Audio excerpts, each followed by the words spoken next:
RRB எக்ஸாம்ல இந்த question ப்ரீவியஸா கேட்டிருக்காங்க. அதாவது எல் என்பவர் எம்ஐ விட 3 மடங்கு திறமையானவர். எல் மற்றும் எம் இருவரும் சேர்ந்து ஒரு வேலையை 12 நாட்களில் செய்து முடிப்பார்கள் எனில், எல் மட்டும் தனியே அந்த வேலையை எத்தனை நாட்களில் செய்து முடிப்பார்ன்னு கேட்குறாங்க. டைம் அண்ட் ஒர்க்ல இந்த மாடல் சம் கேட்டாங்களா? ஸோ இங்க L, M. So first point பாருங்க. எல் என்பவர் எம்ஐ விட 3 மடங்கு திறமையானவர். இப்போ எம் ஒரு வேலை செஞ்சா எல் 3 வேலை செய்வார். இப்போ படிச்சு பாருங்க. எல் என்பவர் எம்ஐ விட 3 மடங்கு திறமையானவர். நெக்ஸ்ட் எல் பிளஸ் எம் 2 பேரும் சேர்ந்து 12 நாள் அந்த வேலையை செய்யறாங்க. ஸோ அந்த வேலையை தனியா எல் மட்டும் செஞ்சா எத்தனை நாள் செஞ்சு முடியுமா கேட்குறாங்க.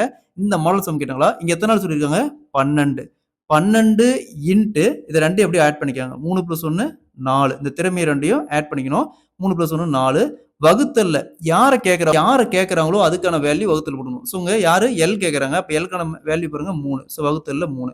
ஸோ 12 3 கேன்சல் பண்ணா 4. 4 × 4 = 16. ஸோ எல் மட்டும் அந்த வேலையை தனியா செஞ்சா 16 நாள்ல செஞ்சு முடிப்பாரு. Option B is the correct answer.